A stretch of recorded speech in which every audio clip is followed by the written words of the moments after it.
Hello and welcome to Story Time with Mr. Hallum. Well, here's a mess. Today, it is a wacky, wild kind of day. It's Chris Van Allsburg Wednesday. It is. Chris Van Allsburg Wednesday. Which means we're going to do a Chris Van Allsburg story. Now, I need to talk to you about this story before we go any further, okay? This is one of my favorite Chris Van Allsburg books. But there's no story. Let me show. The Mysteries of Harris, I think it's Burdick, yeah. Harris Burdick by Chris Van Allsburg. Look at that picture. Isn't that an amazing picture?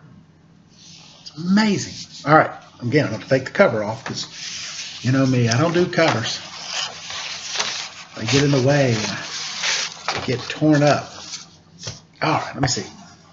The Mysteries of Chris Van Allsburg. I messed up again. The Mysteries of Harris Burdick by Chris Van Allsburg. I'm going to start by reading the note in the beginning of the book. Introduction. I first saw the drawings in this book a year ago in the home of a man named Peter Winders. Though Mr. Winders is retired now, he once worked for a children's book publisher, choosing the stories and pictures that would be turned into books. 30 years ago, a man called at Peter Winders' office, introducing himself as Harris Burdick. Mr. Burdick explained that he had written 14 stories and had drawn many pictures for each one. He'd brought with him just one drawing from each story to see if Mr. Winders liked his work. Peter Winders was fascinated by the drawings. He told Burdick he would like to read the stories that went with him as soon as possible. The artist agreed to bring the stories the next morning. He left the 14 drawings with Winders, but he did not return the next day, or the day after that. Harris Burdick was never heard from again. Over the years, Winders tried to find out who Burdick was and what had happened to him, but he discovered nothing. To this day, Harris Burdick remains a complete mystery. His disappearance is not the only mystery left behind. What were the stories that went with these drawings? There are some clues. Burdick had written a title and caption for each picture. When I told Peter Winders how difficult it was to look at the drawings and their captions without imagining a story, he smiled and left the room. He returned with a dust-covered cardboard box. Inside were dozens of stories, all inspired by the Burdick drawings. They'd been written years ago by Winders' children and their friends. I spent the rest of my visit reading these stories. They were remarkable, some bizarre, some funny, some downright scary. In the hope that other children will be inspired by them, the Burdick drawings are reproduced here for the first time. Chris Van Allsburg, Providence, Rhode Island. So, they don't know who he is. He just disappeared. So he's left 14 pictures, and each one has a title. But there's no story. Yet. All right. So this one is Archie Smith, Boy Wonder. And it says, a tiny boy is asked, is he the one? Let's see where you get. There we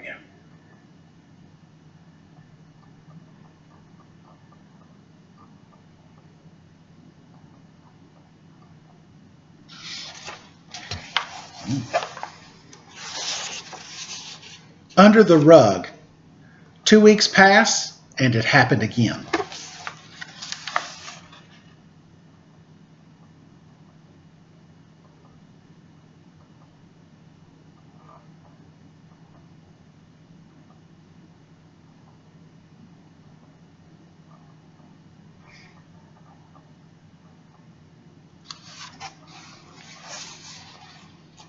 What's that bump under the rug? A strange day in July. He threw with all his might, but the third stone came skipping back.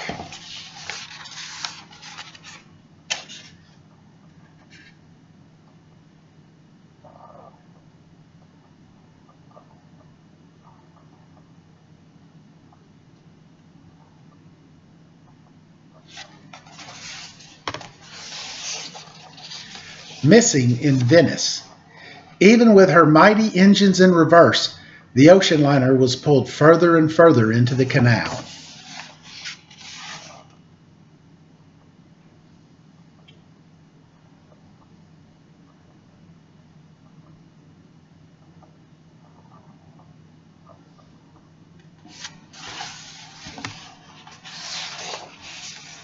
Another place, another time. If there was an answer, he'd find it there.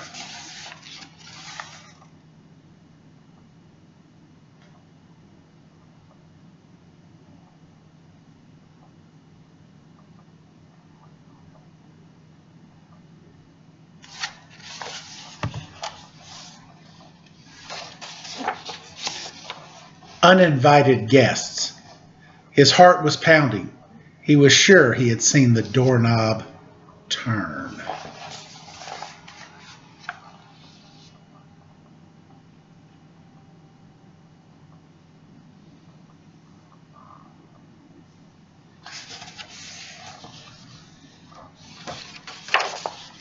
The harp. So it's true, he thought. It's really true.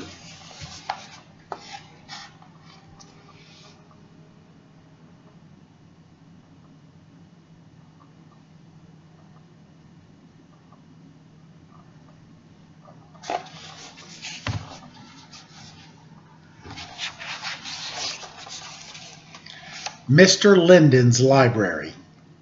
He had warned her about the book. Now it was too late.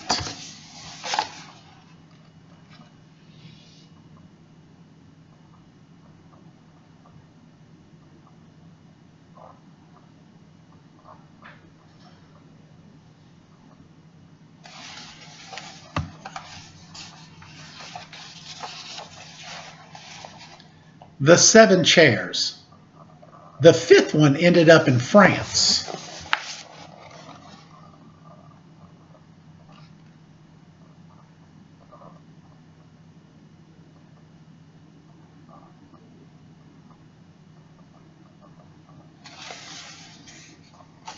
That seems like a fun story.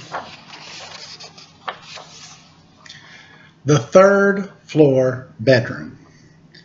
It all began when someone left the window open.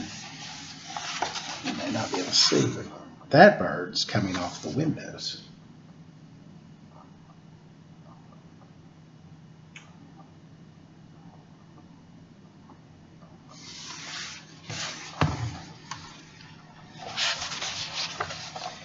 Just dessert. She lowered the knife and it grew even brighter.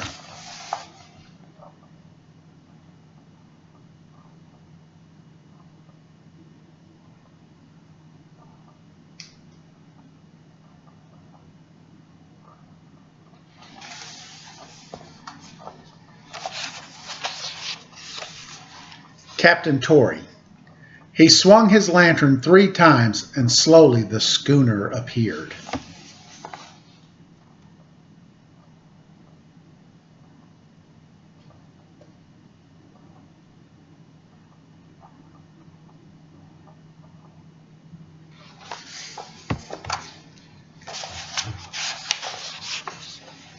Oscar and Alphonse. She knew it was time to send them back. The caterpillar softly wiggled in her hand, spelling out goodbye.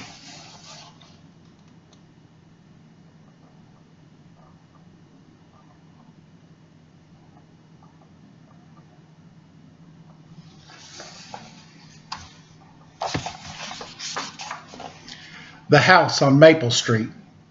It was a perfect liftoff.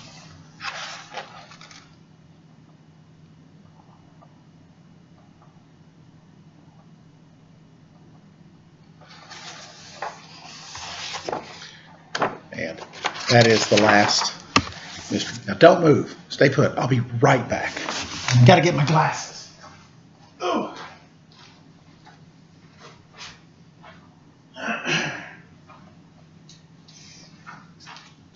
That's what makes this story time with Mr. Hallum so professional.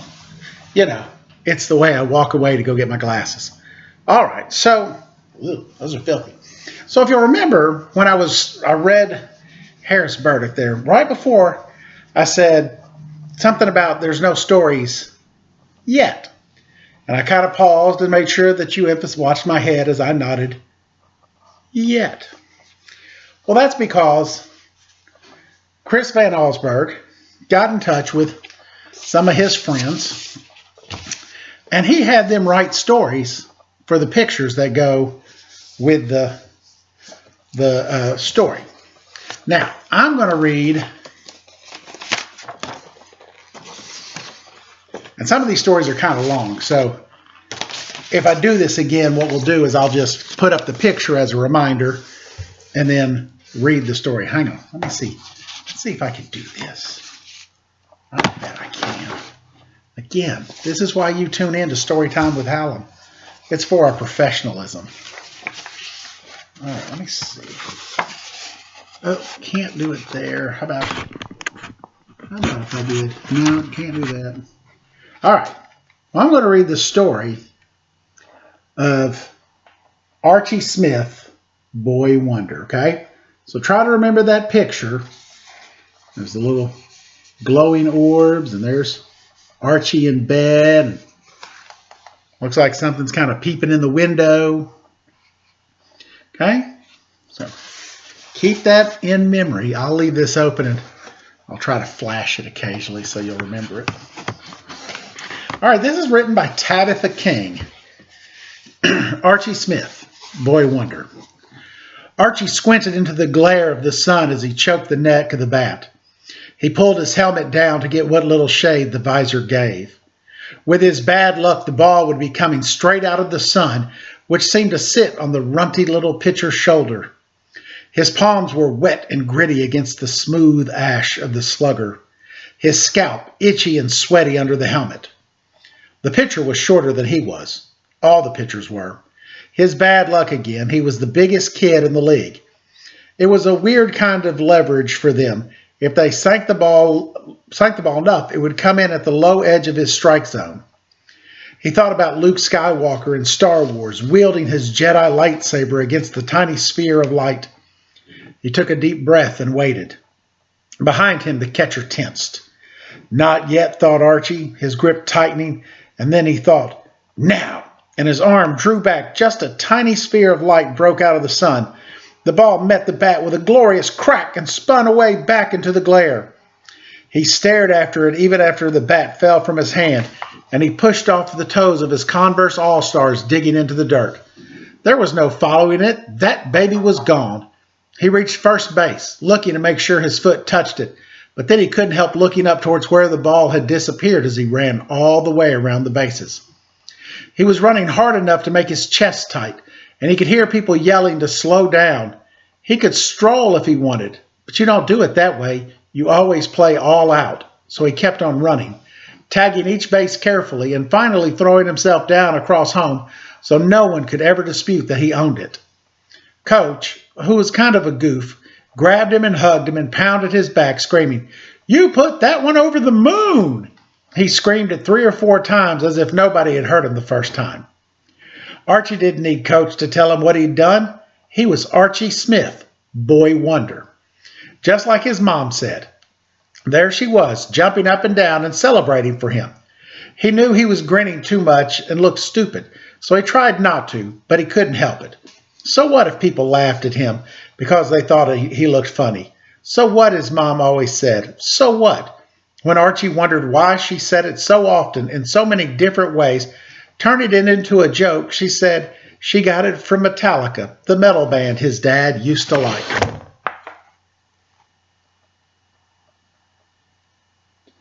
Later that night, punching his pillow, he replayed the homer in his head. He could just hear the baseball game in the park 2 blocks west. The moon was full. They hardly needed the lights. There was something really cool and magic about the idea. Baseball by moonlight. It was a grown-ups game. Guys from the bottling plant versus off-duty cops. Archie's mom had let him watch 3 innings, but then he had to come home and go to bed on account that he had summer school tomorrow. His bad luck, special ed kids. him and a bunch of other dorks who had to go to school all year round because they were extra stupid. At least he could walk to school and didn't have to ride the short bus or wear a helmet all the time, like a couple of the Eds. His mom said that he wasn't stupid, that he was in special ed because he was dyslexic. He knew the correct spelling now, but he always thought of it the way he had heard it. He had a desk calendar that had a big word to learn every day, and it was really cool, but he pretended he hated it, just to fool his mom because she was tough to fool. He liked to watch the grown-ups play ball. They swore and yelled at each other, and there was a yeasty smell of beer in the air. He wondered if the huge moon would ever sink into the pitcher's shoulder so that the ball would seem to come out of the moon. It was cool white, not hot yellow like the sun. So maybe the ball would move slow and smooth like cream when his mom was whipping it. Maybe it would be frosty cold to the touch, coming all the way from the moon through the night of outer space without the sun's heat pushing it like a fiery bat. Impossible. Of course the moon was rising, so it was already higher than the pitcher's shoulder. The game would have to go into tomorrow morning before the moon got low enough to sit on anybody's shoulder. It would probably sink to the top of some trees and sit there like a stuck balloon. The thought made him snicker. In his mind, he moved the stars around into a baseball diamond. Somewhere, beyond the moon, a bat stopped a baseball with a beautiful crack, and Archie was back at the plate, feeling the force of the ball meeting the counterforce of the bat, the jolt starting in his wrist and moving along his arm back to where his shoulders were still swinging the bat. His whole body twisted as he threw himself against the driving force of the ball. His all-stars digging for leverage in the dirt and losing it. He was lifted right off the ground and hung there an instant while his heart stood still, like a big hand stopping the ball right there in midair. He hoped his mom didn't know about his heart stopping. The ball reversed itself. The bat busted thin air, and he came down on top of the catcher. He scrambled up trying to see the ball, but it was gone or had burst into flames and become the sun. He closed his eyes again, the coruscating light, but he could still see it through the shut tight eyelids. A tiny voice asked, "Is he the one?" He pretended to be asleep. It was easy to do. Just breathe long and slow so his mom would think he had conked right out like you had been hit by a foul ball. "Who else?" a second tiny voice replied. "There's your Archie Smith, boy wonder, all right." The voice had a different, range of colors in it, so he could tell it from the first voice. The tiny voice seemed to laugh. Actually, it sort of went incandescent, like a cap sparking off under a blow from a rock, pop and fizz. "Why is he such a wonder?" the second voice asked in his own crackly burst of color. "His mom says so," said the first tiny voice. They laughed together, so all the colors spilled and mingled like inks in a bowl. He could see them through his eyelids, popping and fizzing and floating just over his head. "It's because I always say I wonder all the time," he wanted to tell them. But his throat and tongue were as numb as when the dentist gave him a shot in the gums. "And what does he mean, I always say I wonder?" the second voice asked. Archie thought, "They can read my mind." "Oh," said the first tiny voice, "he says, I wonder if I should wear my Boston Red Sox t-shirt today, or I wonder if Miss Loomis will call on me to do my 5 times, or I wonder why regular kids have edges on their faces and big starry eyes, or I wonder where baseballs go when they get slammed out of Fenway. I wonder if some lucky kid ever finds him." Sometimes when Archie was pretending to be asleep for his mom and she looked too close when she bent over to kiss him, he would start laughing. His mom would laugh too at his attempt to fool her. That was what was happening now. His throat and tongue were all of a sudden okay, but he didn't open his eyes. The more he wanted to laugh, the tighter he squeezed his eyes closed. "Bottom of the ninth," the second tiny voice fizzed, and he thought he heard a whole crowd of tiny voices popping and sparking and scintillating. Not very far away, either, maybe just outside his bedroom window in the warm, early summer night. "Oh," said the first tiny voice, and he felt it fizzing and popping suddenly very close to his ear, almost inside it. "You should always wear your Boston Red Sox t-shirt, if it's clean. Miss Loomis certainly will call on you to do your 5 times, so you better work hard on them. Regular kids don't have any choice about being regular. They just are. And every single one of them secretly thinks they look funny too. And once in a while, some lucky kid finds a ball that's been knocked out of Fenway, unless the moon's caught it and hurled it back, trying to tag the runner. "Play ball!" cried the second tiny voice. Crack, and a ripple of cracks like ice breaking on the river in spring. Cheers erupt from the park. Sparklers burst into every crystal color in the universe. Opening his eyes, Archie sat up and stared out the window, watching moonlets streak like shooting stars across the sky, headed for the moon, laughing on the billows of the summer trees. Slowly, one hand behind his head, he let himself down onto his pillow. Looking at the shadowy ceiling over his bed, he wondered. He wondered if his mom might let him go to the park and look in the bushes for a baseball. Maybe one the moon had dropped, trying for a tag.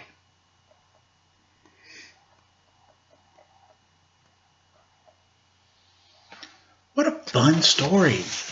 So, Tabitha King took just the phrase, Archie Smith, boy wonder, is this the one? And wrote an entire story around it.